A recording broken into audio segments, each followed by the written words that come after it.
Well, hello. My name is Anthony Migchels, and I'm really thrilled to be interviewing Michael Tellinger from South Africa today in the next 90 minutes or so. A few introductory words about myself. I'm a monetary reformer from the Netherlands. I live in Arnhem, and I'm behind the blog currencies.wordpress.com, and where I discuss basically interest-free economics, both the problems that we have today with the financial system, with our current monetary system, why it works so well for the plutocracy and so badly for us, and then what kind of monetary reform programs have there been devised over the last 150 years or so, and would they be sufficient to solve the problems that we have now, and to just basically to get the conversation on a higher level.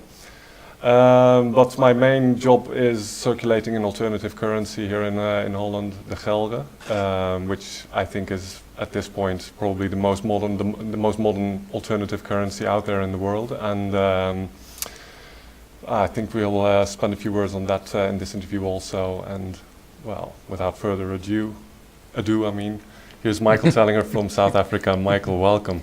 Thanks, Anthony. Lovely meeting you. I've heard a lot about you and your work, and I'm really impressed. And I'd like to also ask you a little bit about your knowledge and input as to what we could possibly benefit from in South Africa in our speedy transition, if I have anything to do with it. So my background, for people that don't know me, is I'm a researcher and an author from South Africa. I have a degree in pharmaceutics from Wits University in Johannesburg. For those that are impressed by that kind of stuff. I stumbled upon an interesting discovery that has really captured the imagination of alternative thinkers and those that are really at the leading edge of science, and that's linking the ancient stone circles of South Africa, the vanished civilizations of Southern Africa, to the Sumerian and the Egyptian and the Mayan and the Aztec and all the other ancient civilizations of the world, and also really connecting the dots between the ancient civilizations and what's happening in the world today. And that really is, I believe, the most exciting connection and subject of discussion at the moment. Also, I found that the ancient civilizations, these vanished civilizations in South Africa, had an advanced technology, and way more advanced than what we use today, that is connected to Caesar technology and hypersound, and they used sound as a source of energy for pretty much everything they did. And we're only starting to understand now what it is that they were up to, or get an idea, or think we have an idea what they were up to. Okay, so just for our information here, Michael, we'll move on to finance and Ubuntu a little later, but this is where you started out, I think, with the stone circles. This is what brought you into all this. Can you explain how that went, or? Yeah, sure. It's my obsession, or interest, should I say, with origins of humankind and ancient civilizations and ancient human history. Who are we? Where do we come from? Why are we here as a species? And I often say that the fact that we don't have instant answers for those three very simple questions clearly points out to the fact that we're a species with amnesia. If we don't know who we are, where we come from, and why we're here, and if we deny the folklore and the stories that have been told by ancient cultures for thousands of years, we sort of tell our children that those are just stories, they can't be true. That makes us a species with amnesia. And that started me down a path of research and discovery into origins of humankind, and reading the ancient texts and studying various religious groups and religious belief systems, and realizing that it all points to a specific point in time when humanity was suddenly created and emerged as a new species that didn't exist before. And this is all highly consistent with pretty much every ancient civilization, the knowledge that they had, and the shamanic information and shamanic knowledge that gets transferred down through the ages. And it was that in 2005, while I was writing Slave Species of God, which was my first book about the subject, that I suddenly became aware through the research that I had to do, suddenly became aware that there was a period, much longer period in human history, where money did not exist at all. Any kind of money, no form of money whatsoever. Even the philosophy or the concept of money did not exist. And it's only in the last few thousand years that the concept of money suddenly emerged. And I realized that, hold on, there's something wrong with this equation. And I realized that there was a time in human history that money was introduced as a tool of enslavement to the human population by the priest kings, or the gods, if you can want to call them that, to the human race. And it was done for one very specific reason, for absolute control. And it was at that time, in 2005, that I started looking at a concept of a world without money and what would happen if you remove money from society. Because But before you go there, what gave you this clue that this was introduced into human society as a control mechanism? What made you see it? well, it was really came from the Sumerian texts and the translations of the Sumerian tablets. It's in the Sumerian tablets. Oh yeah, very much so. Oh. Because there was a time where there were no kingdoms on earth, and there were no kings that ruled the earth. People were just completely and utterly enslaved, without any kind of hierarchy among the people themselves. The only hierarchy they seem to have been is between the people and the gods. Yeah. These are the beings, call them ETs, call them whatever you want. And this is where you have to become comfortable with coming to terms with the fact of extraterrestrial activity on planet Earth. Yeah. Because if you're not comfortable with that, all of this stuff is not going to make any sense. Yeah. Unfortunately. And this is where a lot of people go through mainstream education and upbringing and religious upbringing, just go, oh, I can't go there. That's the problem. Mm-hmm. Mm-hmm. Yeah, and when you were also saying humanity suddenly arose, when did this happen? Well, I'm talking about humanity in the species that we call the human race. That doesn't mean to say that there weren't other beings on planet Earth at other times, millions of years ago, and possibly even billions of years ago. But again, this is an area that many people are not prepared to go. Yeah. So at the moment, all indications point to the fact that humanity arose sometime around 300,000 years ago. The genetic strand, or the genetic code that is in our DNA, that points to somewhere around 300,000 years. Whether it's 400,000 years or 200,000 years, but most people sort of refer to the 300,000 year mark. And was humanity always ruled by these god kings in this era? That's without a doubt, that's the situation. Yeah. Okay. And again, there's some interesting Sumerian texts that refer to this event, and they're known as the King's Lists. The Sumerian texts that are known as the King's List, that actually tell you in very specific terms is of the time when the gods appointed the kings on earth from among the people that they controlled.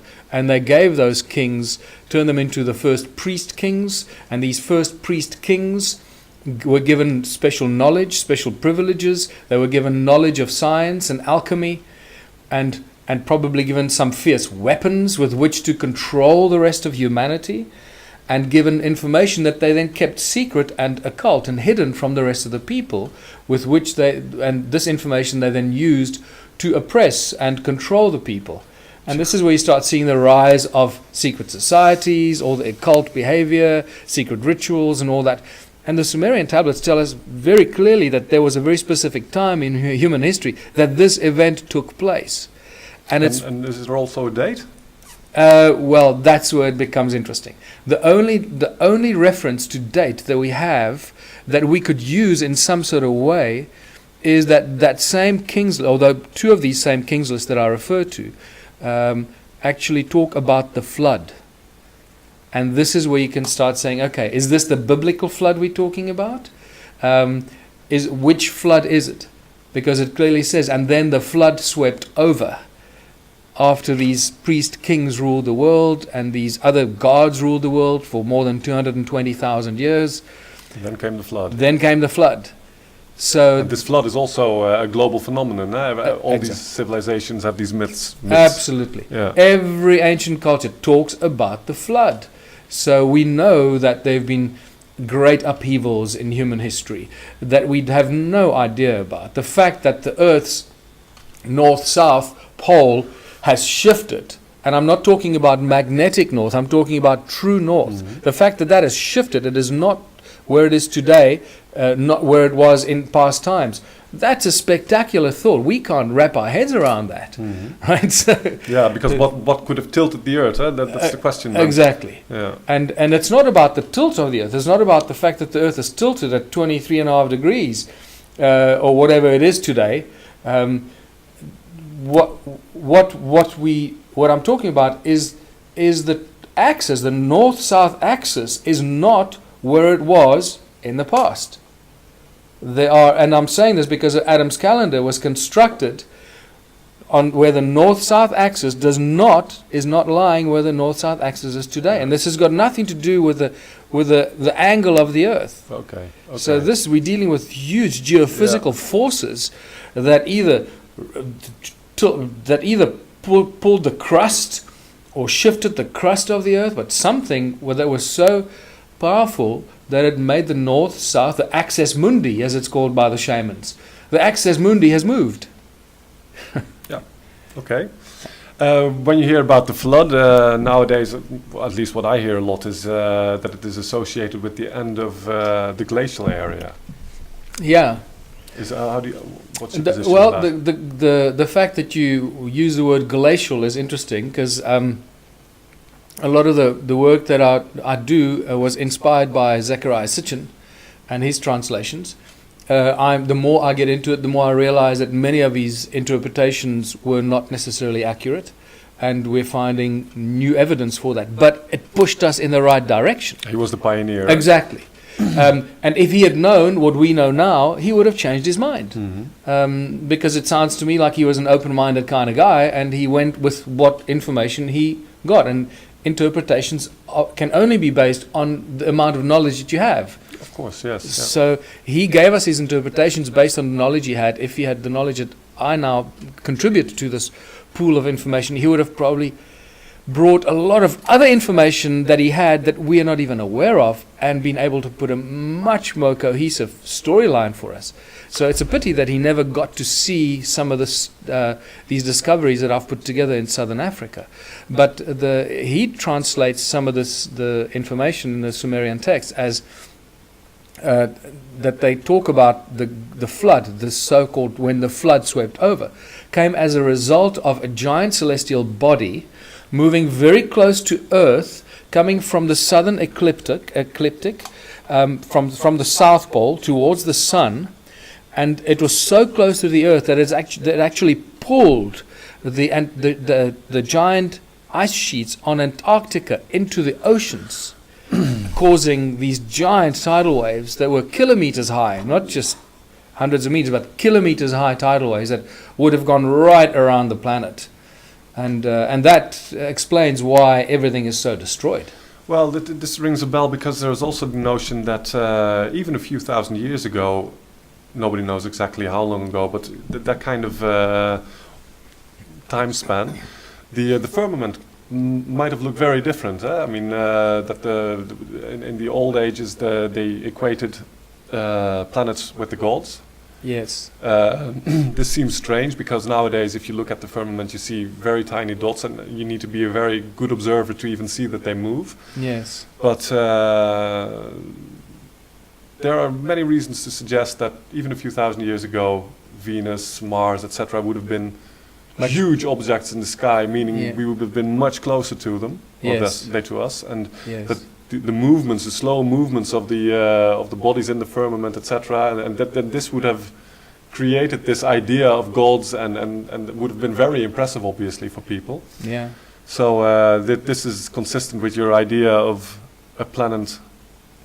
Yeah, look, as you just described. It's not only that. I mean, if you speak to astronomers and astrophysicists that are really studying our solar system, they've been talking about, that there are more than 30 planets in our solar system, but we don't know about the other planets. They detect them, from various measurements that they believe the other planets because of strange behavior of other celestial bodies.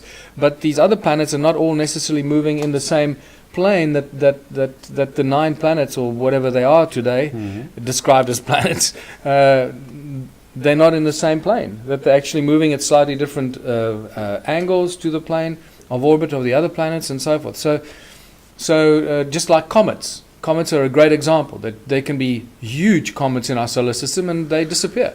Yeah. They come back every few thousand years or a few hundred years or a few years and then cause havoc in our solar system, and then they disappear. Indeed. Yeah. So if there's a giant planet out there that does that every few thousand years, that could cause huge havoc. Yeah, that would be Planet X then, Nemesis, or Yeah. how do you call it, Nibiru? Yeah. Yeah. And there's an amazing, and this only came to my attention a few weeks ago, and a Chilean astrophysicist, astronomer. He died in the late 90s. I forget his name now, but what an amazing guy. And because he speaks a different language, he's not known in the English world at all, or outside the Spanish world, right? So this guy has been around, and he made predictions about Halley's Comet, about all the major comets. I think I saw it, yeah. Yeah, and he, before he died, he was very, very concerned about a giant planet that he talks about that is on its way to our solar system from deep space. And he calls it Hercobulus. And he says this giant planet that he refers to as Hercobulus is going to cause havoc in our solar system. In fact, he went as far, before he died, he went as far as saying that it will destroy our civilization completely. So here we got giant circular times, epoch, cycles, and history repeats itself. And we're possibly heading for a great extinction. And what are we going to leave behind? A few computer chips and a lot of arrogance and bank vaults full of gold, filled of fake gold and piles of money. That when future civilizations discover it, they're going to say, what the hell was going on here? Yeah, we don't seem to have much to show for us for the time being. Well, it's maybe a bit too negative, but I want to just quickly come back to those same Sumerian tablets that referred to these priest kings, and when kingdom was lowered to earth from heaven, describing the time when the first priest kings were appointed from amongst humanity. This is a huge moment in modern human history as we know it today, because that's when we can start connecting the so-called popular civilizations, the Egyptians, the Sumerians, and so forth, to that period in human history. But it's also at that same time that we find Sumerian clay tablets that are the oldest forms of money that go back more than 4,000 years. And I show this in my new book, in the Ubuntu contributionism book, where I actually show you that this is actually the earliest form of money, clay tablets issued by these first priest kings, fascinating, who were the first bankers, and their banks were the temples. And from the temples, these bankers were issuing these promissory notes and bills of exchange in clay tablets. The same way our bankers, our royal bloodline bankers that are connected to those ancient royal bloodlines, same royal bloodlines still run the global financial systems today. Yeah. And the way they were issuing promissory notes, bills of exchange, and negotiable instruments, they're still doing it the same way today, except today we do it on... these basic instruments already in these clay tablets. Unbelievable. Except today we do it on paper. They used to do it in clay. Yeah. Nothing has changed. Yeah. But this narrative is not even so different from, for instance, Moses receiving tablets with instructions, etc. Yes. And later the people worshipping the golden calf. Mm-hmm. It is more or less in the same direction. Yes. Maybe a little bit more about the stone circles. Just tell us what you have discovered about these things. Very important. It's really critical information. There can be no more doubt that these stone circles they're not living quarters or dwellings or anything like that. The most obvious reason is that they have no doors and entrances. Okay, so that automatically rules out a place of dwelling or habitation or anything like that. So there had to be something else. And what these were and still are energy generating devices using sound and frequency that comes out of planet Earth and converting that sound, that vibrational resonance, into very high electromagnetic activity, and that still exists. So we've measured it, we know it's there. So in essence, we're looking at free energy generating devices, and there are more than 10 million of them throughout southern Africa. Yeah, I've seen a presentation by you, and it's all over the place. It's so pervasive all over the country. Not even just South Africa, but southern Africa.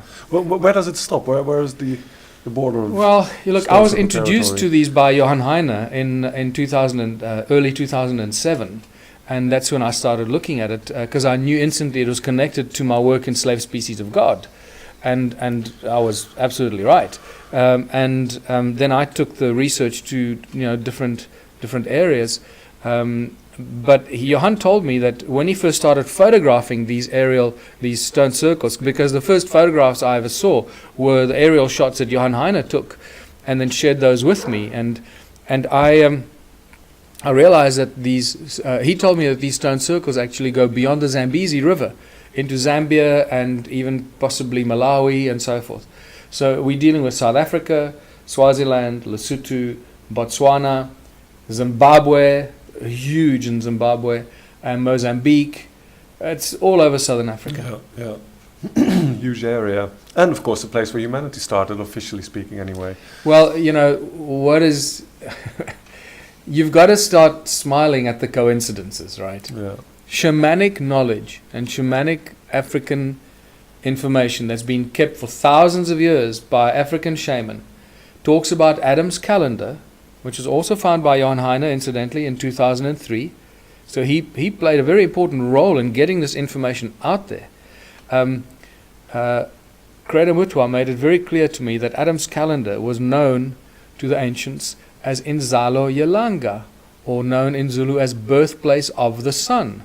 And what happened at this place, the birthplace of the sun, that's where, according to the African shaman, humanity was created by the gods. And then when you ask him, well, which god was it? It's very simple. That god is known as Enkai, or Enki in Sumerian. Same individual that's responsible for the gold mining associated with these stone circles, with Great Zimbabwe, and this whole obsession that humanity inherited to do with gold. Because some people think that, because of the history books they read, all absolutely filled with rubbish and nonsense about where gold comes from and why humans are obsessed with gold. It's all just speculations. It's all untrue until you get to this point where you make the connections. Humans got their obsession for gold from the gods.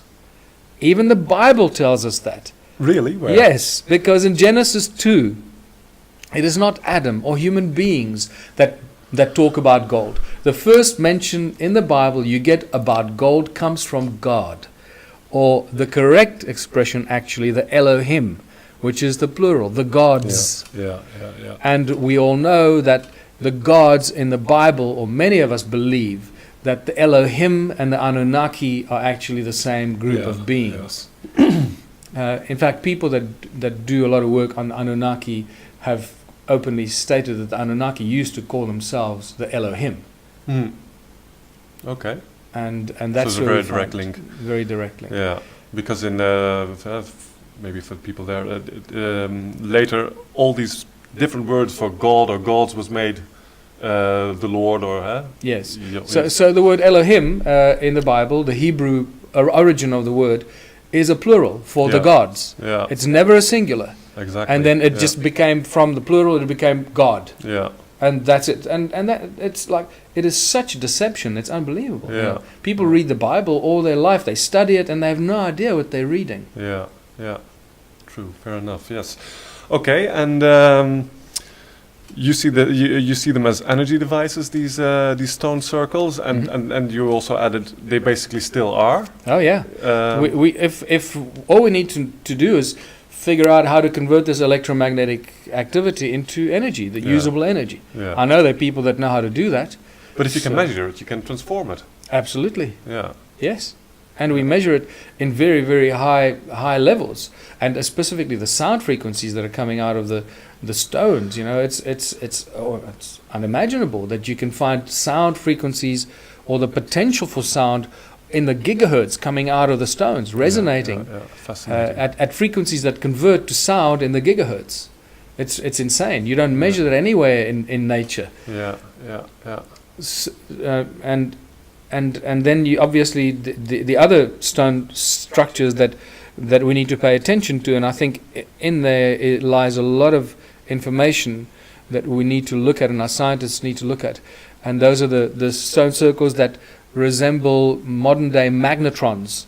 And magnetrons are little devices that are in laser beams, and microwaves have magnetrons to create the high frequency microwaves and so forth. And magnetrons create incredible amount of energy and used in lasers that can cut metal in the split second. And here we're sitting in South Africa with magnetrons that are 20 meters in diameter, made out of virtually pure silica. And then you start realizing that we're actually dealing with silicon-based technology in ancient times. Yeah. Going back 10 millions of years. Going back possibly millions of years. In fact, I must tell you that my most recent thoughts on this huge, what seems to be a huge energy grid in southern Africa, it was creating incredible amounts of energy we can't even imagine today. Goes back beyond the creation of humanity, and it's not just connected to the gold mining and the obsession with gold. I think it has a lot more profound effect about terraforming and going into areas that some people find a bit too far-fetched. It sounds like science fiction to them, but that's exactly what we're dealing with there. Yeah. Well, yeah. It's fascinating stuff, but I'm just going to move on because of time, not because I think we can talk for hours about this, but because I want to link back to what you were saying earlier, this fascination humanity has for gold, and I mean it is there. I mean, if you have some gold in your hand, this shiny yellow stuff, and the intensity with which it seems to shine, it touches you. I mean, I'm absolutely not a materialistic man. I own nothing, and I want to keep it that way, but I do sense it. And so you say this is inbred, or there is something. It comes from the gods or the Elohim, because as I said in Genesis 2, when Adam was alone on earth, Eve was not even there, made from his rib. Well, it's already then that God comes to him and tells him about gold, about the land of Havilah, where the land is good, the water is good, and by the way, there is gold. Yeah. So humans got their obsession for gold from the Elohim or the Anunnaki because they were mining the gold, and they created the humans as their slaves to mine the gold. And there is where all the trouble started, right? So the obsession with human gold comes from the fact that the gold never belonged to the humans. It always belonged to the gods. And the evidence of this can be found in the references from the conquistadors when they first arrived in the Americas, and the Portuguese in Africa and Asia, where you get references when they found these native populations, and they all had huge amounts of gold. And this was fascinating to the Spaniards. Where did you get all this gold from? It's insane, man. We don't have that much gold in Europe, where culture and civilization is controlled from. And when they asked them, where did you get all this gold from? They always got the same answer. The gold belongs to the gods. The gold belongs to the gods. Yeah. And that's very important to remind ourselves of that. So when those first human slaves were either granted a little bit of gold by the gods or the overlords or the landlords or whatever you want to call them, or the priest kings, where they gave somebody a little bit of gold because they were a good slave, they cherished that gold because they had something that they weren't supposed to have. And that's where the obsession and the value of gold among humans comes from, because it's something that humans were not supposed to have. That's the true origin of gold. Interesting. And remember that money was never gold. Money, when money first appeared, yes, it was never gold. It was always silver. And we must remember this, because the gods weren't interested in silver. Yeah. They were after the gold. So they used, in the process of mining, they also mined the silver because they were obviously using that for all kinds of other stuff as well. And we all know, born with a silver spoon in your mouth, privileged upbringing, right? And colloidal silver and that heals, and cures, and colloidal gold is even more effective.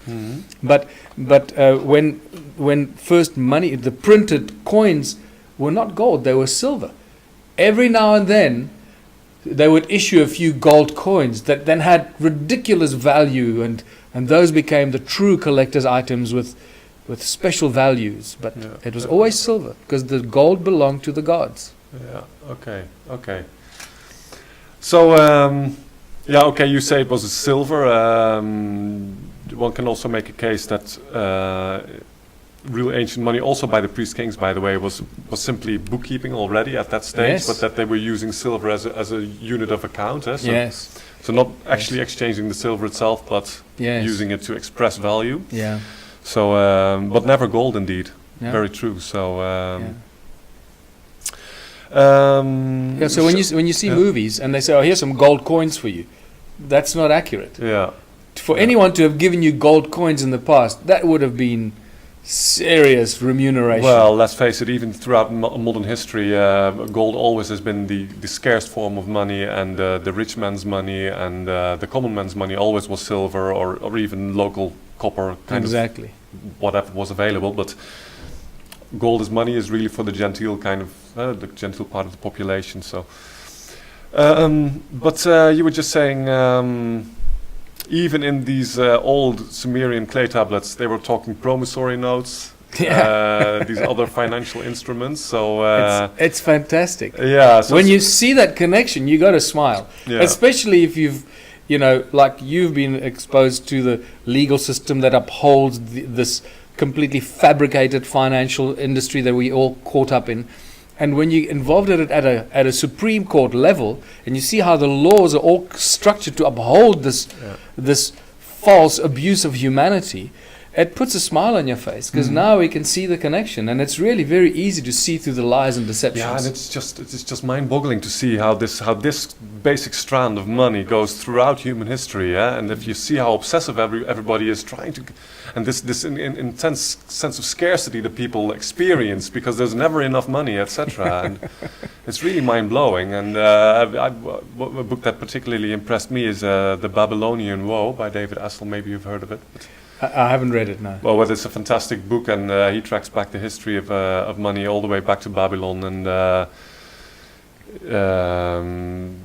he's one of the inspirations why I talk about the money power, talking about the conspiracy, because you can give it many names, of course, but the monetary part of it is so fundamental, and they really do rule us through money. Totally. It's and you know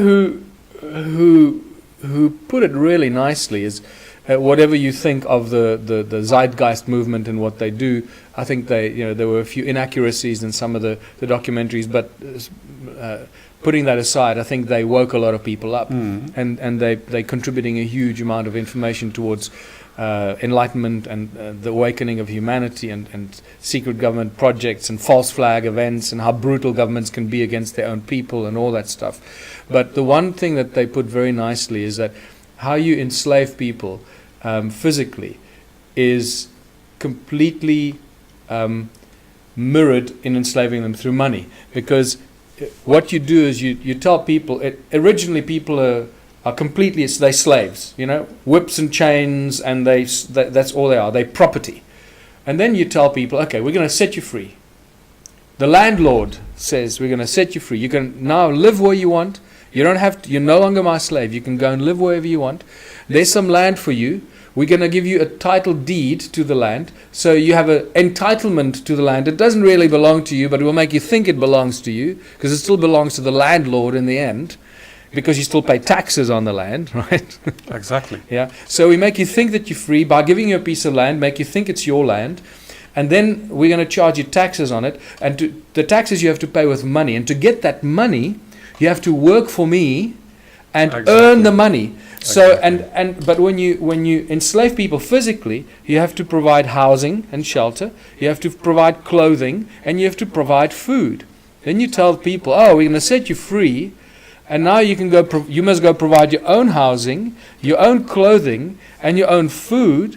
But to get that, you need money. So you need to go back to the landlord and work for the landlord as a slave to earn the money. In the cotton mill that is making the clothes for which you will have to pay. So can you see how spectacular the lie and the deception of money is? Yes. It is the ultimate tool of enslavement. Well, I hear you 100%. Let there be no mistake there. But it's not then just the money. It's also just claiming ownership to land, for instance, and give you this entitlement or whatever. But, exactly. At some point, some dudes say, "Okay, this is all our land," and everybody that is born after them, they're telling them, "Well, that's ours, but you can hire it from us or rent it from us, and of course you will have to pay with say 40-50% of your working day, because that's what you're actually talking about when you talk money." It's not the note that you receive; it's the hours of work that you put in that is represented, of course, by this money. Exactly. And these are the chains that slavery and servitude. But is it then the money or what we buy with money? You know, I think we need to just go back a few steps. You said a few things that are important here. It's like if the people in the beginning all laid claim to this land. Well, those people are these first priest kings that I mentioned in the Sumerian texts. Most definitely. And the only way they could lay claim to the land is because they had weapons of mass destruction in ancient times. Yeah. And they had fierce weapons with which they could subdue the masses. I mean, how could you, as one individual, tell all the other people, this is now my land, and you're going to have to pay me money, and if you don't do as I say, I'm going to punish you. If you have no tools or weapons with which to punish the people on your own, the people are going to look at you and say, screw you. Mm-hmm. You know, we're going to carry on living on our land. You can carry on living over there. Leave us alone. Only when you can come there and you can hurt them in some way or some technology that you have that, first of all, frightens them and makes them obey you, that's how you lay claim to the land. Otherwise, it's not going to happen. Mm-hmm. You know. Well, I hear you, and I agree. But beside the power, you also need a myth. You need a story. Yes. You need to convince people that you are from another level, making it worthwhile, etc. Otherwise, there's no sense. And how you convince them that you come from another level is by showing them magic tricks. Look, I can create a laser beam into the sky. Yes. Or I can chop down the tree with my fiery sword that reaches a kilometer away. Yeah. And all this kind of, this is ancient technology. And, you know, and I can fly away into the sky with my fancy flying carpet. Mm-hmm. And you start seeing myths and legends come out of these ancient stories that were based on real activities. And that's how people got scared. And they were frightened of these priest kings because they were seen as people with absolute power and control, and that's why they obeyed them. Otherwise, there's no way. I often in my presentations make the statement, well, you live in a community and everybody is equal or whatever, and you're getting on with your lives, and tomorrow morning I get up and I get up at our community town meeting. I say, listen, everybody, it's been fantastic living in this community. I love you all dearly, but I've decided that as of tomorrow, I'm going to be the king. And all this land now belongs to me, and you're going to have to work for me and pay me taxes to live on this land because I've laid claim to this land. What are those people going to say to you? They're going to say, screw you. Yeah, obviously. And when they say screw you, you're going to either say, okay, well, that was just an idea, or you're going to say, well, I'm going to mess you up. You're going to say, well, here's a thing that I'm going to convince you with to do as I say. And that's where the playing field shifts. Well, another thing that might have impressed the people is that there are clear indications that these gods were also much bigger than we were. Oh, yeah. Yeah. So Oh, look, and that's story. And then the whole thing of giants and the Nephilim in the Bible. I mean, remember that in the Bible, it's not just the Nephilim. It's the Anakim, it's the Nephilim, it's the Rephaim, it's the Zamzumim, it's the bigger Gibberim, it's the Emim. It's all these weird beings that were giants. They're referred to as titanic races of beings that we know nothing about. The only ones we know a little bit about are the the Nephilim, who were giants, and they came and they took the daughters of man and had children with them. Yeah, bastards. What? Yeah. Okay.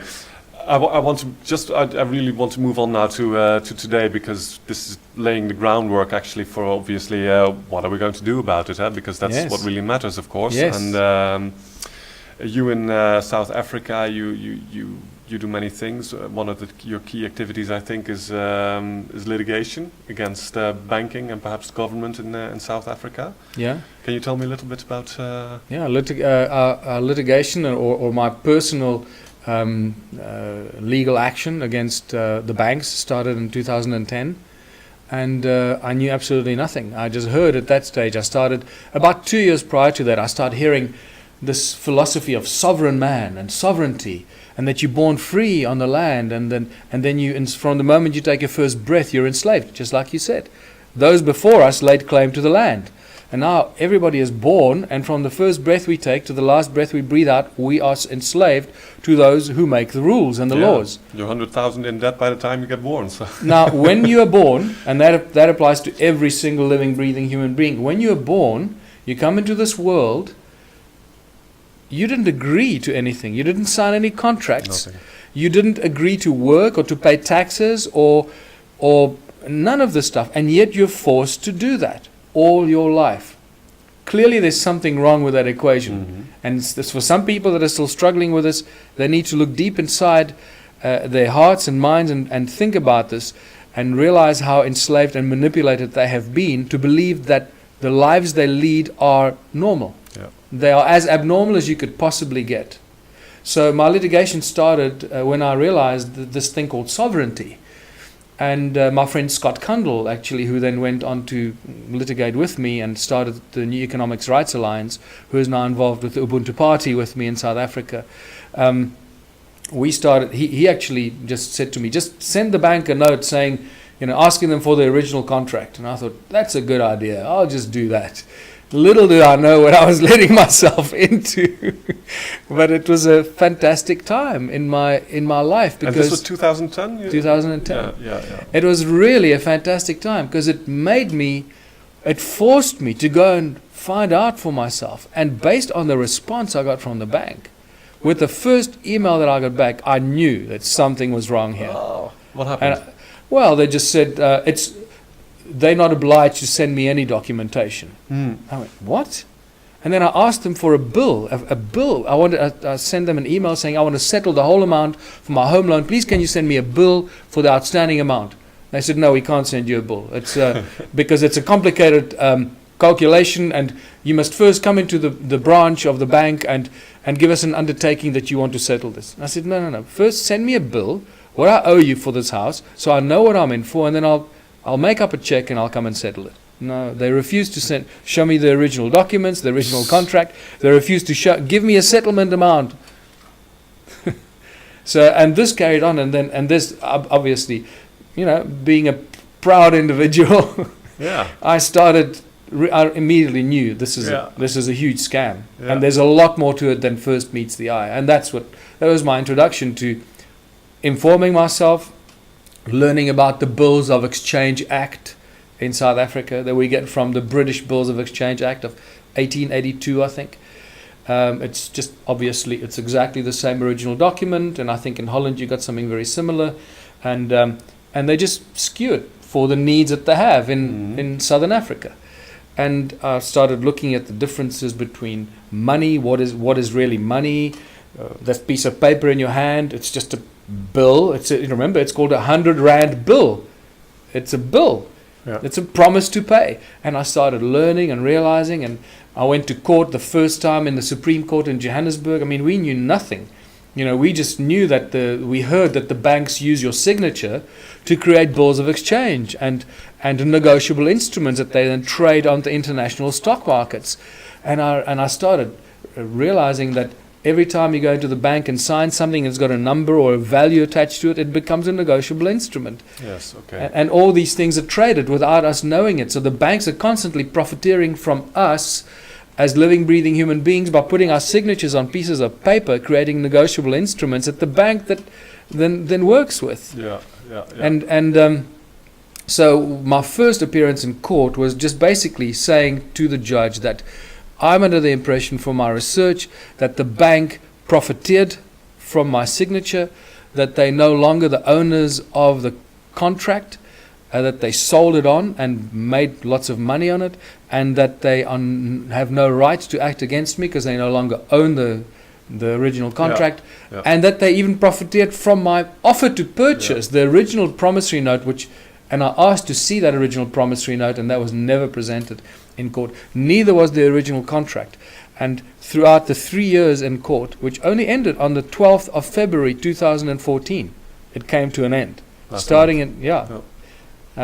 it started in late 2010, and it ended on the 12th of February 2014. And this is the end of your litigation? Or? This is the end now, okay. Because they now hit me with a bill, a bill of taxation for the costs of the bank's lawyers, which in total amounted to close to R500,000 over 3 years. Where just because I had the cheek to defend myself against the banks, faced crooked judges with pre-written judgments. The original contract was never presented. I asked for it many times. It was never presented. It was just ignored. The bank's lawyers and advocates. Yeah, that's so stunning, because I just want to make note here, because every time you go to a judge, mostly the institutions will say, well, contract is contract. But they're not even showing the contract. That's in right. this case, so well, show the contract. Yeah. And there was an interesting moment in the very first time I was in court, but I was so green, I didn't pick up on it. You see, if I had to go back in there now, this would not happen again. And this is why I believe that they have accepted my promissory notes. As you know, I've paid the bank with close to R500,000 with 3 separate promissory notes. My promissory notes that I made and delivered to the lawyers of the bank, and they've been accepted. No word. The first promissory note I gave them on the 11th of June 2013. So it's many months have gone by. And the last one I gave them the same day on the 12th of February 2014 for R280,000. That's why they accepted those, and they don't want to go back into court, because I'm a lot wiser now than I was then. We're running in the elections. The Ubuntu party is getting a lot of media exposure. This is not a good time to bring this to the media's attention and bring it back to court, because they will get really bad press. Yeah, and I think what I noticed, because what you are doing in South Africa is clearly a part of a global trend that people are taking the banks to court and it's really fascinating to see, because everybody has got his own perspective and way of going about it. So I try to keep track of all the strategies out there. And I just want to quickly tell you, because I got sidetracked there. The first time we were in court, prior to me going to court, I drew up what we call an acceptance for value, right? You know this, acceptance for value. I created a bill of exchange out of their bill to me, according to the bills of exchange, and I delivered it to them in full and final settlement, and I had proof of delivery. So as far as I was concerned, I had settled the outstanding amount. They acknowledged receiving the bill of exchange in court, but then they completely ignored it and fobbed it off. They didn't even present the bill. They were reading the accompanying letter, trying to confuse the judge and the people that this was the bill of exchange. And I said, no, hold on. They're confusing the issue. That's the accompanying letter. The bill of exchange is gone. They've got my bill of exchange. They've kept it.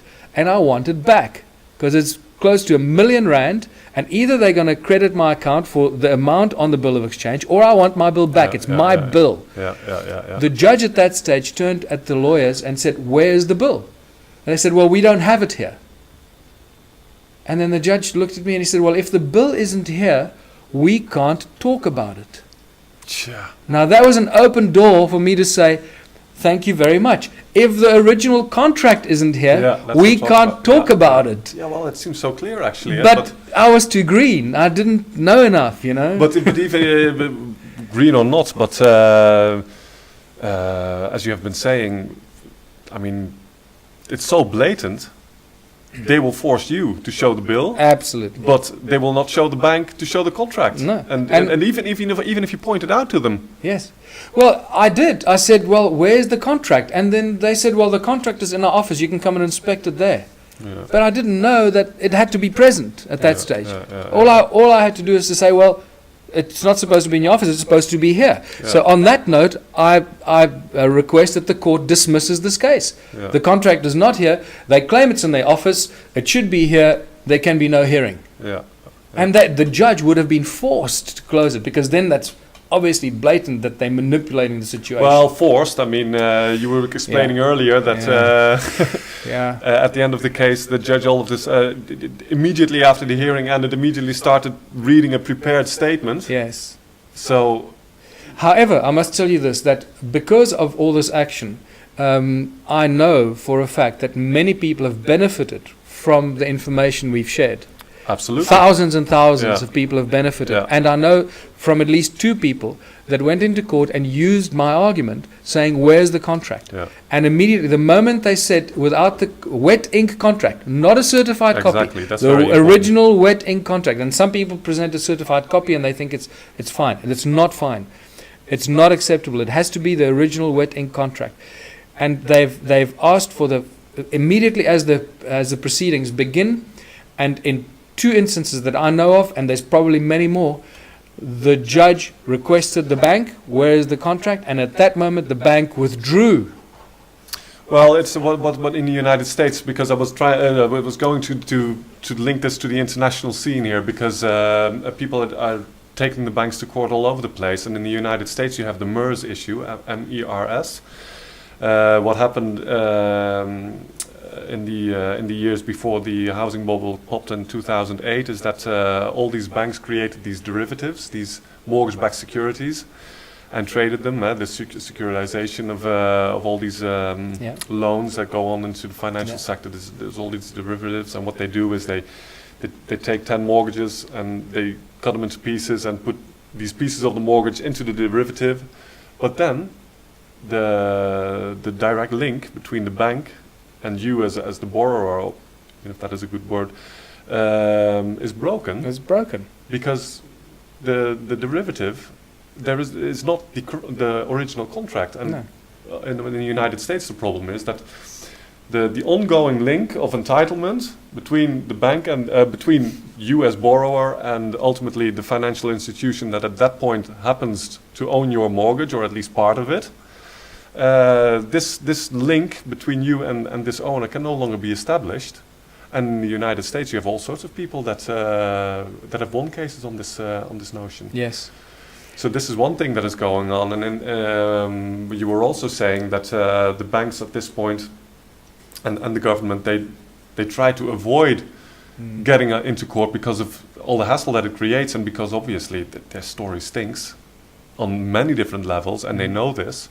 And it's becoming more troublesome all the time. And in Ireland, for instance, you have more than 1,000 people now in court with what they call debt options, by a very energetic woman there who organizes this. And what she does is she just tells the people what to do to get in court, which in Ireland is very easy because you don't need a lawyer to start litigation there, which is a major handicap in many other countries. And lawyers are expensive and they play by the book, which is the last thing you want to do.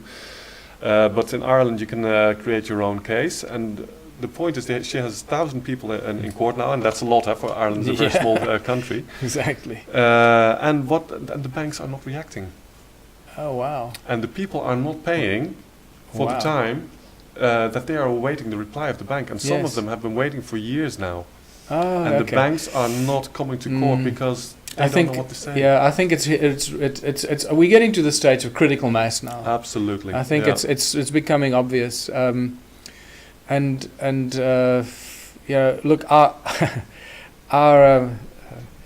our situation in South Africa is now being highlighted by the coming elections, because the Ubuntu party has become a reality in 2010, became a registered party, and is now contesting in the elections on the 7th of May. And can you tell us a little bit about your prognosis? What kind of perspective do you see for the party? Well, I believe we're going to get at least 1 seat. We need 45,000 votes for 1 seat in Parliament. That's all it takes to inject the virus into the system. The virus of consciousness.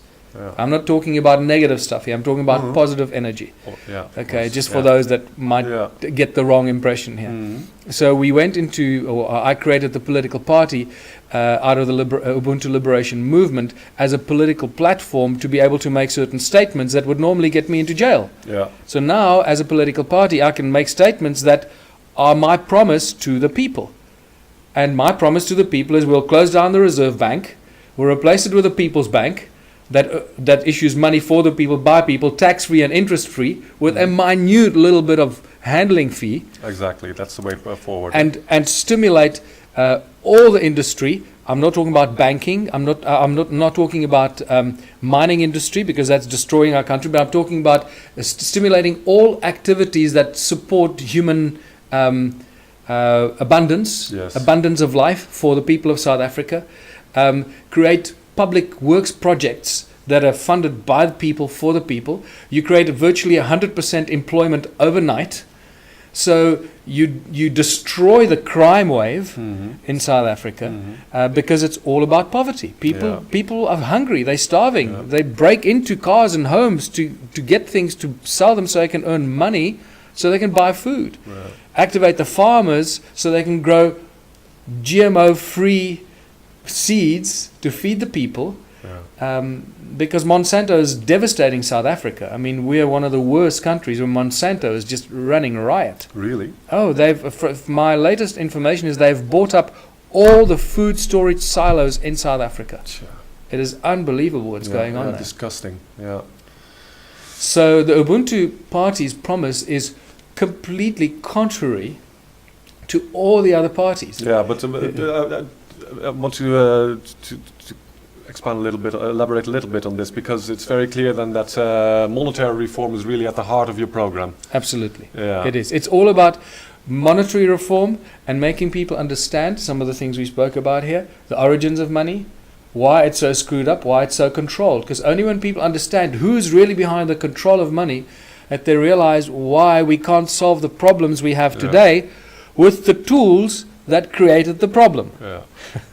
Well, you just mentioned interest-free, and that really triggers me, because that really is the core of my work, let's say. I'm really very dedicated anti-usury, and it also links back to the court case, because the problem is with banking nowadays is they create all this money out of nothing, with bookkeeping, based on our promissory note, basically, which is the contract. Yes.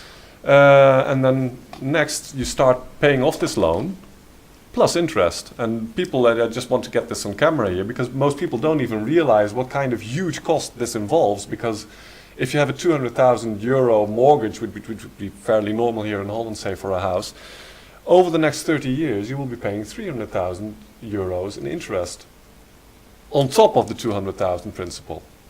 So what this does, this creates two major problems. In the first place, what are we paying the usury for? Because most people think if we go to a bank, I borrow from a depositor, somebody who's been saving money there. But this obviously is not the case, as we know nowadays, and which is openly admitted by even recently the Bank of England, but also major economists are now on record admitting this is the case. It's not speculation or conspiracy theory. This is a so-called reality staring us in the face. So we're paying 300,000 euros for basically pushing a few computer buttons. That's it. Well, incidentally, what you said there is exactly what the advocates of the bank admitted in my court case. They admitted that they created the money out of thin air. That they didn't have the money when they loaned it to me. So even in the contract, there's deception, because they're claiming they loaned me something, and now they say, well, we didn't actually have it when we drew the contract up. Exactly. So contract law should prevent a bank from even entering into such a contract. So even the own laws that govern their criminal activity, the laws should actually prevent them from doing that. But they're so blatant and arrogant now, and the judges are paid so well by these bankers that they just completely ignore those arguments. Well, I think that's one of that's really very encouraging nowadays. That maybe only a few years ago, going into a court.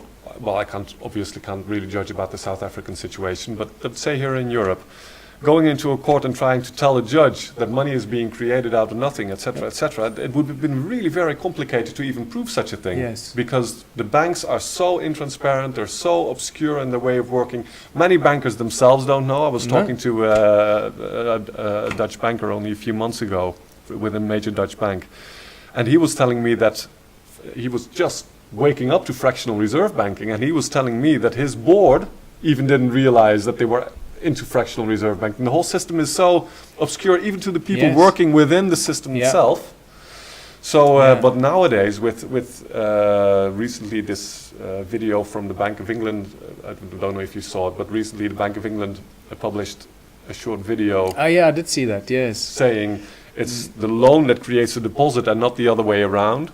Very clearly saying that the bank is actually creating money. So it's nowadays it's no longer an issue. You can just go in and say, listen, everybody knows this. We have economist A, B, and C saying this. We have the Bank of England saying this. The Federal Reserve Bank is admitting it. So, and then you can make the next step. So if we can agree that the money is being created out of nothing, the minute we walk into the bank, can we then say that if we have to pay 300,000 in interest over the next 30 years, and for a 200,000 loan, can we then agree that there is no real, that there's nothing real that the bank gives up, there's no real service that the bank delivers, so there is no solid reason for the bank to ask this kind of money? It's basically a fraud. It's because there's this very basic legal idea that you can expect a reasonable deal, something like that. That is very fundamental in most law, but there is no reasonable deal. No. There's an interesting word you just used there, fraud. Now, and this is a crime. Fraud is a huge crime, obviously, that people go to jail for life sometimes, right? Ordinary people, but not banks. And in South Africa, the whole securitization thing is a spectacular deception, because there we have these companies called SPV, special purpose vehicles, and special purpose companies, and special purpose something else. And they buy these, it's an outright sale. It's not a cession. It's a sale from the bank to the SPV. The SPV takes complete ownership of this mortgage loan, and so the bank has no more right. They are then given some sort of right to monitor the payment, but that right should be spelled out to you, because the bank they sell the contract and the loan, but then they continue sending you invoices every month. So that's fraud. Yeah, as if they're the owner. Every time you get a mortgage invoice from the bank, every month when you get your slip, they're committing fraud, because they're no longer entitled to send you a bill with then the bank's name saying you owe them the money because they sold it on. And of course, the fact that they securitize this mortgage by selling it to this special purpose vehicle without you knowing about it. Correct. Without you sharing in the profits. Yes. That's fraud also. So all this stuff is now happening, and I've just heard from Raymond Dix, our legal advisor, before I left South Africa, that as a result of our activity, and also remember, I tried to take this to the Constitutional Court, and this is how corrupt the Constitutional Court is. They didn't even take on the hearing. They made a statement that I have no prospect of success. I mean, it was just spectacular. Yeah, it is spectacular. So now we know. But I also point out in my book, Ubuntu Contributionism, I point out that the Constitutional Court is a scam, because it says the Constitution of the Republic of South Africa. Now, if you know what I'm saying here, you'll know that what I'm referring to is the Republic of South Africa is a corporation, and therefore when it says the Constitution of the Republic of South Africa, it says clearly it's the Constitution of a corporation called the Republic of South Africa. We're not party to the contract. And people don't understand it. They think it's the Constitution of the land. No, wrong. We the people as the board members of the corporation. So the deception lies so deep, you know. Well, so deep, but also so in your face. It's just word magic, huh? And I got sidetracked, so I forgot what I was saying. But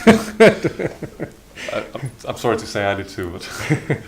But we'll just move on, because there's just so much more to discuss. Because when you do Ubuntu, and you have a Ubuntu party platform so much based on monetary reform, and but obviously even if you win a seat, which would be a fantastic success, that would not be enough for an overhaul of the system. No. But however, we can cause a whole lot of trouble. Of course, I was not intending to downplay it in any way, but... and the most important thing here as well is that once you're in Parliament, you're talking from a different level of credibility. Absolutely. It's not just a bunch of bunny hugging, because you know how they always, the media has already tried to do that. They try to make me look like some, bunny hugging, lefty, completely dismissing any of our arguments. That's changed in the last 3 years. That's changed dramatically. Now we're running for government. Once we get a seat, everything changes even more. Yeah, but I think all these tens of thousands of people that sign up for your in support of your activities, etc., that might also help, because it gives, of course, great credibility to your work and reaching a lot of people out there, not just in South Africa, but all over the world nowadays. Many people have seen your videos, of course. So, well, hopefully, what we do in South Africa now with the Ubuntu Party running for government, that it'll give other countries. I know that the United Kingdom has got elections in 2015. I heard the other day, I hope it's accurate, that we set up Ubuntu parties in as many countries as we possibly can, and then use the experience we've gained here and the credibility, and show people that it can be done. That's assuming we're going to get in. That other countries can then also start Ubuntu party and get 1 or 2 seats in Parliament. Before you know, we've got an Ubuntu party with the same global universal consciousness, promoting true human values and sovereignty of the living, breathing human beings in every country of the world, creating a trans-border, trans-Illuminati, trans-New World Order global movement of consciousness that starts to shake the entire tree. Sure, and there are many initiatives all over the world. Also here in Holland, you have several political parties based on very similar thinking as to what you have been talking about, and it's happening everywhere. And people are waking up, and they are creating these platforms. And if one gets through, maybe Ubuntu, hopefully in South Africa, then this is a major inspiration to all these people, of course. So I'm very much of the idea of let 1,000 flowers bloom. Everybody is just working from his own energy with other people, and slowly but surely what you clearly can see is that there are very many common strands. We all start to realize it's about the money. We all know that there are energetic, free energy possibilities, natural healing, food, a certain spirituality, etc. These are the common basic strands of all these movements. And well, Michael, we're just talking about the plans for Ubuntu, etc., but that is all on a national level, and probably beyond the horizon for the time being now that real monetary reform can be done on that level. But obviously we're not just waiting until that is going to come around. We're doing it right now. Yeah, well, I wanted to ask you, I've heard about your alternative currency here in Holland, and I'm really excited to learn about that, because it's not easy, and I think I'd like to draw a distinction between what you mentioned earlier to me is a difference between issuing an alternative currency and calling it the legal tender of a country. Because if you try and replace the legal tender, that's fraud. Yeah. You go to jail for life, or some countries will hang you for that. Yeah, definitely. Yeah. So I think it's important to draw the distinction here between proposing and presenting an alternative currency, and to what extent you then have to go to make that the legal tender. Yeah. The question arose: is it illegal to do it, to make a new currency, to create alternative currencies? And basically, it's not. Obviously, the laws are not the same everywhere, all over the world. But my experience is that they are pretty similar, at least between the United States and Europe. And I think the former dominions also, South Africa and the other white former colonies of the British Empire. But there are a few things that you need to keep in mind. The one key issue is that it must never resemble the national unit. For instance, if we have the euro, so you can't create a currency that will have a very similar name, or bills that look very similarly. Yes. For instance, in the United States, there was a guy, Bernard von Nothausen. He created the Liberty Dollar, a gold-based unit, which I'm very much against, but this is what he did. Then he got arrested. They impounded for millions worth of gold, actually tons of gold that he had coined in mints. The FBI just took it, and he's still trying to get it back. But they tossed him into jail and brought him before a court, which declared him guilty. Wow. He's now on the streets, and it doesn't look like he will be serving much time. But they were sending him a big message, and not only him, but everybody. But it was not because he created a unit; it was because it was called a dollar. So it creates this Yeah. this No, that's problematic. Yeah. You must make Yeah. very sure that nobody can mistake your unit for the national currency. Okay. That's a key. So let's use your example, because now I've heard a lot about, or I've heard a little bit about what you've done here in Holland with an Yeah. alternative currency, and I'm really excited to learn a lot more about that, to see how we could possibly implement something like that in South Africa, issuing an alternative currency for the people, by the people, Yeah. without actually calling it what we shouldn't be calling it, Yeah. but by choice of the people, making it become the currency of choice. And once the people have spoken, it's going to be very difficult to make them Yes. stop using Yes. something if it permeates the fabric of society. Absolutely, and creating alternative currencies also is a great communication. It just says, look, we can create new money. We can create money with different rules. It doesn't have to favor the rich. It can also favor the many. We can create monetary systems that are very different from what we have today, and this sets people thinking, because normally speaking, people think, well, we have money, and this is either euro or rand or dollar, wherever you are. You just think, okay, dollar is money, and the rest is not, and this is how we think, but that is simply not true. Of course not. There are simply various forms of money that you can create and you can design. As a token of my appreciation of us doing this talk together today here, and I brought my own bills for you. Oh, This fantastic. is a full set. Wow, okay, so Maybe a full show set of bills, and yeah, and this is and called what do the you call gelre. these? Yeah, The gelre. So Gelre. yeah, that's the Dutch province where I live is called Gelderland. And so you got 1, 2, 5, 10, 20, and 60. Oh, Yeah. I like it. So it's Yeah. sexagesimal denomination. Yeah, well, Right. the 60 is a bit of a joke because it's 50 normally speaking, of course. But that's what I mean, because yeah. 50 is not necessarily a sacred geometric number. True. So I think the money, if we're going to use any kind of token of exchange to represent something, maybe we should follow the laws of nature and keep it as such. So, yeah. So 60, I like 60. Yeah.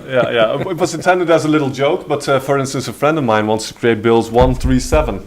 Right. I don't know why he has got that sequence in mind, but obviously he can use sacred geometric motives in there, absolutely. So now, how would you use these bills, and how have you introduced this into society here, into your Yeah. community, and who uses it, and how do they use it, Okay, and why does it have value? yeah. Well, let me give you a few hints here. 1 gelre is €1. So if this is just one euro basically, and that's the deal in transactions. Okay. But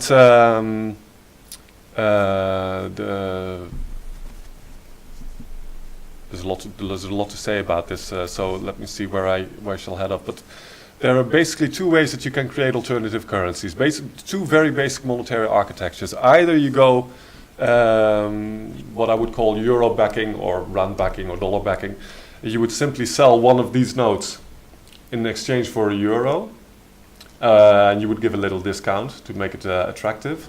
So you would sell them for 95 cents, for instance, and this would give you 95 cents to back your note with, and also gives you the possibility of converting it back to euro for a rate of 95 cents. And this 95 cents creates both an incentive to buy them and start paying with them, because 1 gelre is €1 in the shop, and it also creates an incentive for the storekeeper or the businessman who takes them to spend them instead of exchanging them back to euro, because that's what you want. You want your note to keep circulating within your community.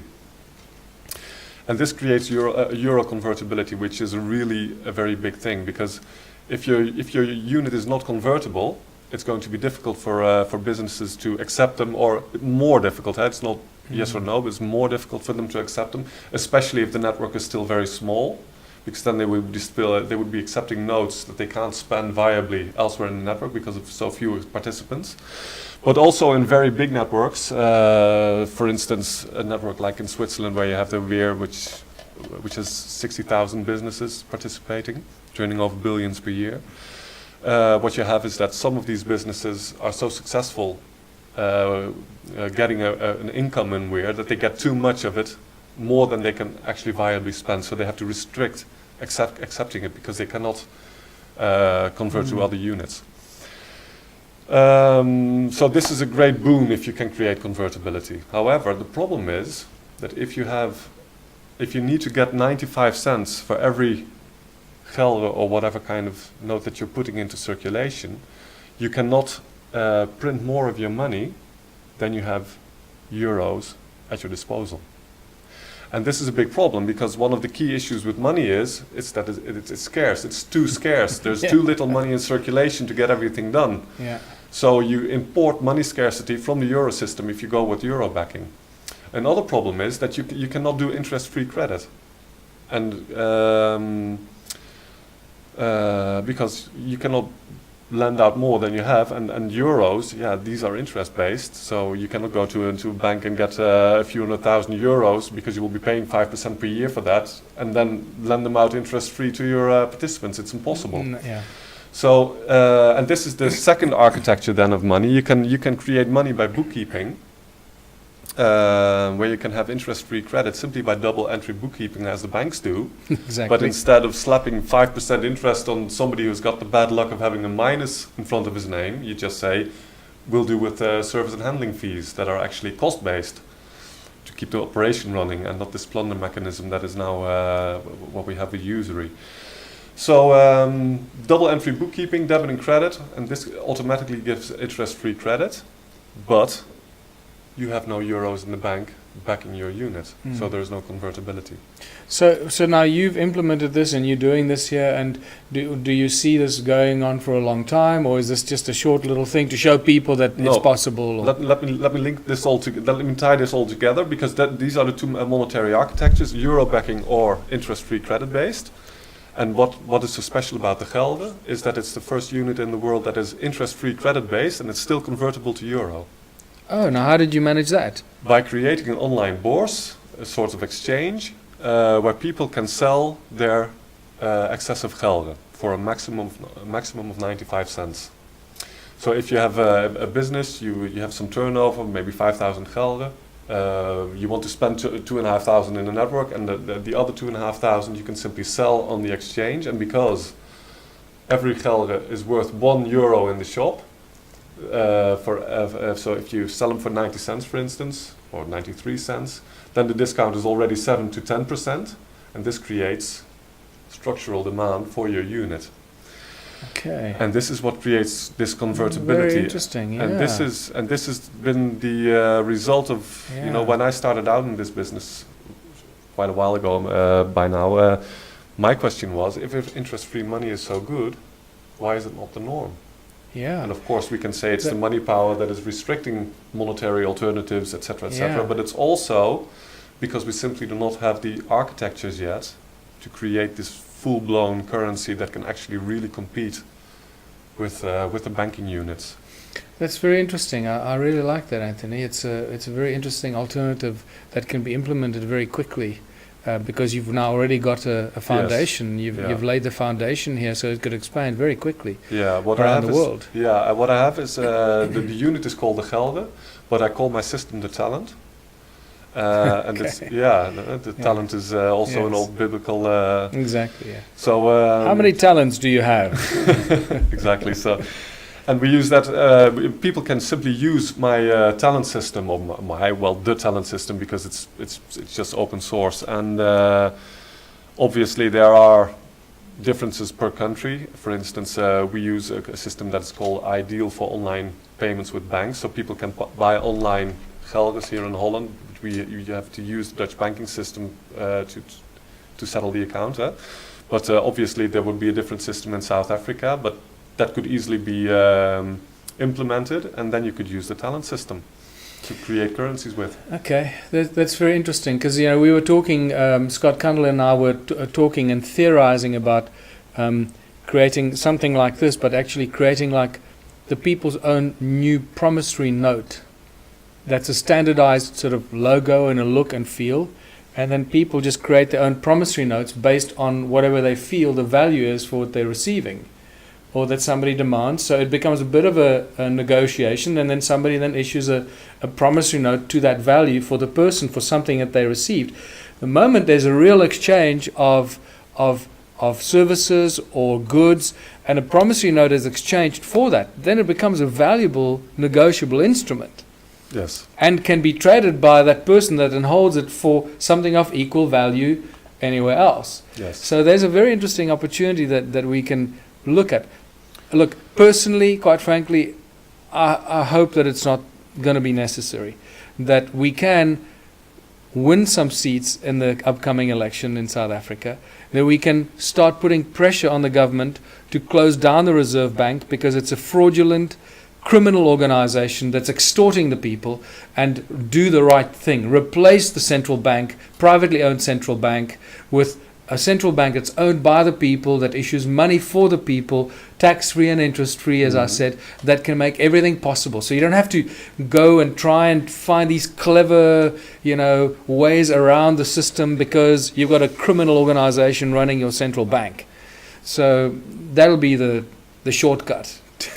Well, look, I think that is what everybody is hoping for. But on the other hand, and I think you can also agree this with me, this is a really very powerful international global phenomenon, and they have been in this business for 6,000 years at least, and they're very well entrenched. And which means one thing: sooner or later, it will come to an end.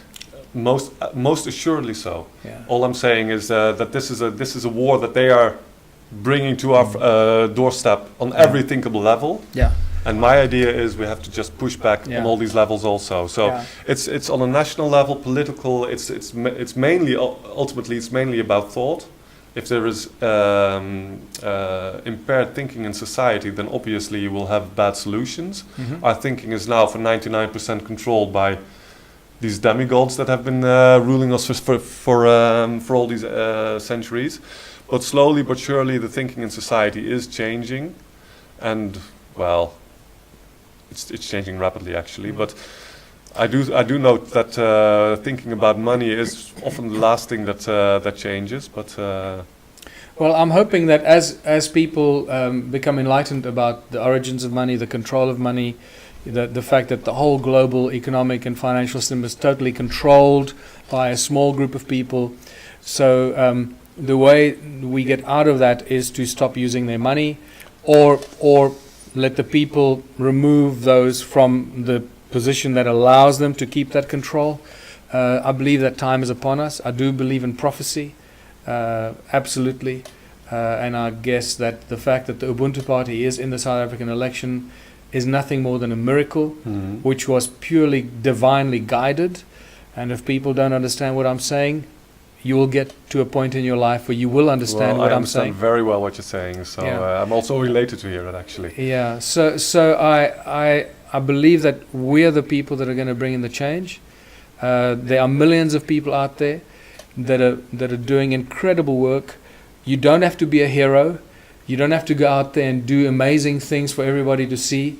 There are millions of people that are working quietly behind the scenes, affecting change without anybody even knowing about it. And those are the people who must continue doing what they're doing. There are a few people that have somehow landed up in the limelight and somehow attracting the attention. And those are the people that need to continue doing what they're good at. And I guess you and I are among those people. And it's our responsibility to make sure that those people that are not necessarily getting the limelight or the exposure, if you want to call it that, limelight is a very harsh word, but or at least getting other people to listen to what they have to say. There are millions of people that are doing work equally important. Yes. They must carry on doing that. Yeah. And the one message I want to send to the people that feel alone, when they become enlightened or wake up, as they call it, I'm now awake and I've woken up to the lies and deceptions. Don't feel alone. Realize that there are millions and millions of people that feel like you. Yeah. The only problem is that those people are often reserved and they're scared to share their knowledge and information. They often don't even talk to their family members. Stop doing that. Go out there and be brave. be confident in your knowledge and Oh, go yes. and tell everyone and share your knowledge and information with everyone. If they're not ready to hear it, doesn't matter. Tell them in any it's so case. important, Michael, because well, one of the things that I notice is this huge disconnect between the level of awareness that is on the web Yeah. and the kind of information that you find there, and the Stone Age kind of information that you still get from the mainstream media. Yeah. And if you look at the numbers of people that are on the web and are discussing very vital and serious issues on a huge level, and then you see the The Stone Age moronic- news reporting. yeah, it's just the disconnect is so Yeah. it's unsustainable. It's annoying. And what we do need is exactly what you say. Is it's just people think, oh, I'm the only one that has awakened, and et cetera, and they will still say things like, well, people will never wake up, blah blah blah. It's untrue. People are not talking amongst each other. They're not sharing it. They're not showing the world how many are actually Yes. awakened. And So, it's the fear factor. Yeah. And they're so good at promoting the fear factor that they make people fearful of speaking Yeah. their thoughts and speaking their minds, because they think, oh, the others might not understand me, or they might not agree with me, or they stop that. Yeah. Go out there and tell people what you think. Tell Yeah. them what's on your mind, and you'll be surprised how many people agree with you. Absolutely. And even if you find somebody who is combative and resisting you, the people who are silent, they will see, hey, somebody is speaking up, and they will Yes. hear what you are saying. Yeah. And this is so important. I can say that again from very recent experience with the Ubuntu party, putting out the press releases, and quite frankly, our press releases are quite radical. Mhm. The feedback that's coming from people from not only South Africa but all around the world is overwhelming. Yes. Saying like, finally, somebody is speaking their mind, saying what we're all thinking. Yes. And that Wonderful. is hugely rewarding, Yeah. you know. Yeah, It's- it must be. Yeah, I can understand. Yes. Well, let this be an invitation to everybody to speak up and share what is in his heart and his mind, and Exactly. And you know, the one thing, and it looks like we're going to probably wind this up very Yes. soon, but I'd Yes. like to also just end with if I can, with a thought for the people listening to this, is with my passion, and that is the completion of the Ubuntu contributionism philosophy, and that is using money itself to remove money from the system. Yes. Yeah. Because ultimately, when people come to terms with the fact that money is a synthetically created tool of enslavement, and that money does nothing, people do everything. That people plant the seeds and grow the food and build the rockets and create the energy devices and can show infinite love and create the works of art. People do all that stuff. Money does nothing. Money is just the tool that most of the time gets in the way of people achieving. Sucking our life force and, Yes. and bringing it to the very top. Yes. So as we move into this new way of thinking and realizing and recognizing the poison that money has become, hopefully people will start realizing that as we start using money to remove money from society and lose or lower our dependence on money, very quickly you realize and get to the point where you start asking the questions, well, why do we actually use it? And that's when I get very excited, because that's when my philosophy of a world completely free of any form of money, any form of barter or trade or exchange or value attached to anything becomes realistic. And I know that this is a big hurdle to cross for a lot of people. I've been at this for a long time now, and I can see how people respond when you suggest a world without money, or a world without barter or without trade, where people donate their God-given talents or their acquired skills for the greater benefit of all the people in their community. I can see how people respond, and some people are there in a second, they get it. Some people take a little while, and then they have a little moment, and some people just cannot get it. Well, yeah, and there is also the middle way from where I'm coming at. Simply, ultimately, I completely believe that what is best for society is if people simply give what they create to the society, knowing that others do it the same way, so that we share in their creativity as much as they share in ours, and that this mutuality can, in this regard, be understood and sensed in this way. That would be ideal. On the other hand, it is a very far cry from where we are at this point, and at this point we're all in this scarcity mindset, Yeah. and the scarcity mindset is complete artificial, and it's created through the monetary system and mainly through usury on money. And first we need to get that out of the way. Absolutely. So this is again why I tell people, tell them about the dream. Tell them where we're going, because you have to have a dream. You have to have a vision where you're going, Yes. and then start the process of getting there. Yeah. You know, how do you eat an elephant? Yeah. You know, one mouthful at a time. Exactly. Yeah. So this is it. A journey of 1,000 miles begins with the first step. The good news is we've already taken that first step. And if South Africa and the Ubuntu parties contesting the elections is a bit of encouragement for the people that look how much we can do in such a short space of time, I always tell people, just because it seems far away doesn't mean it's going to take us a long time to get there. Fair enough. Yeah. It's just a sequence of steps. Yes. And remember that the steps are also connected to our level of perception, understanding, and consciousness of what it is we are doing. The more steps we are into the process, the more awakened we become, the more in tune we become with the goal and where we're going, the quicker the journey becomes. Yeah. So I think it's an exponential journey, this. Well, that's exponential growth looks like this. Huh? Yeah, exactly. And people ask me sometimes how much worse must it get before it gets better, and I tell them it will get a lot worse because we are here. But the good news is it will get a lot worse very quickly. But it's also just a little way until we Yes. finally meet the end where we Yes. And I think what can be seen, why I think you're spot on, and I believe we really are in the end times as far as the money systems and the control of the global banking bloodlines, because that's really what they are.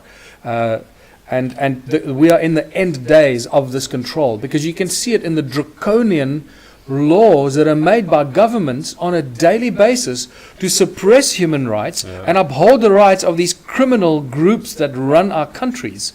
can. Claiming to be our governments and claiming to be the central banks that have some sort of authority.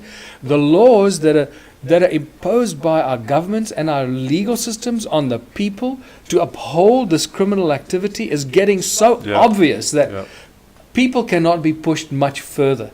I think they've pushed people as pretty much as far as they can be pushed. So by doing that and by imposing this draconian control, they're actually starting the dissolution of their own control and their own demise. And we're right at that tipping point edge right now. They can't control the mind anymore. Huh? Yeah. So the slavery must become with whips and balls again, and that's not going to work anymore. No. And I'd like to just also say that the philosophy of a moneyless society and a world without money does not mean a world without order, or without control, or without laws that govern societies. In fact, it means exactly the opposite.